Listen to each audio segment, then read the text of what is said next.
This is day 47, and here I am fighting dandelions. It's not their bright yellow, more frank than boastful. Yet through hurried and harried careering and careening, I fare forth to cut down dandelions. I patrol the lawn, resenting how they spread like a foreign policy. At times I catch one in flagrant delectio, in fragrant delight, in an orgy of miscegenation with a bee, without benefit of clergy.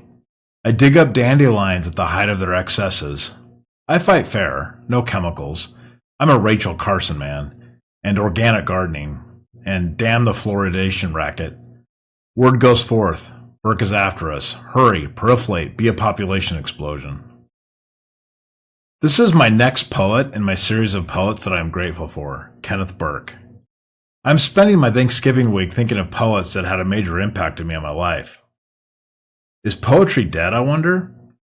This poem, And Here I Am Fighting Dandelions, by Kenneth Burke, uses wit and humor to explore themes of control, frustration, and the persistence of nature. Kenneth Burke was not known as a poet, but rather one of the early thinkers in rhetorical analysis. He would be considered an existentialist, but probably more of a linguist by others.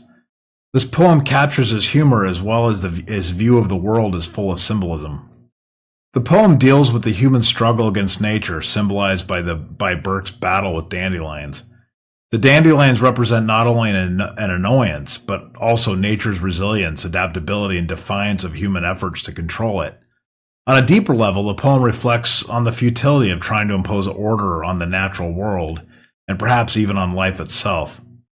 The tone is humorous, self-aware, and slightly exasperated. Burke's descriptions are exaggerated, turning what is typically an ordinary act of lawn maintenance into an epic, almost moral conflict.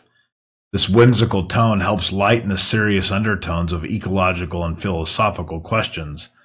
The poem uses playful conversational language, like imagery. Vivid images such as careering and careening in an orgy of miscegenation with a bee bring humor to the absurdity to Burke's battle with weeds.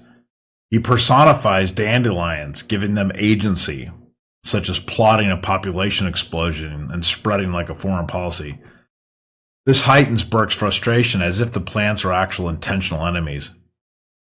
He also makes an allusion to Rachel Carson, who was a popular environmentalist author who wrote the book The Silent Spring, who is considered by many one of the foremothers of organic gardening. So he ties his poem then to a broader environmental concern and potentially the ethical debate of using chemicals, but also the bit of irony, because Burke is aware of the absurdity of fighting dandelions with such determination, yet he persists anyway, adding kind of a layer of self-mockery. Dandelions symbolize resilience, persistence, and the untamed forces of nature. They may also represent things humans view as nuisances, but have their own purpose in the ecosystem. The bee symbolizes the interconnectedness of life. While Burke sees the dandelion as pests, the bee sees them as essential for life. The lawn serves kind of as a metaphor for the human desire to impose order and control over nature. Burke's commitment to fighting dandelions fairly by rejecting chemicals and aligning with the values of Carson in organic gardening underscores an environmental message. However, the frustration suggests a tension between ecological principles and the desire for exerting control on nature. The poem is satire, both with an obsessive pursuit of the perfect lawn and broader human attempts to dominate the world around us. The mention of the fluoridation racket and foreign policy evokes societal debates, hinting at how humans tend to complicate even the simplest aspects of our lives. It may also be a critique of the modern obsession with perfection and control. So this poem, and Here I Am Fighting Dandelions, is both lighthearted and thought-provoking. On one level, it's a humorous account of lawn care, but on another, it's a commentary on the futility of human efforts to tame nature.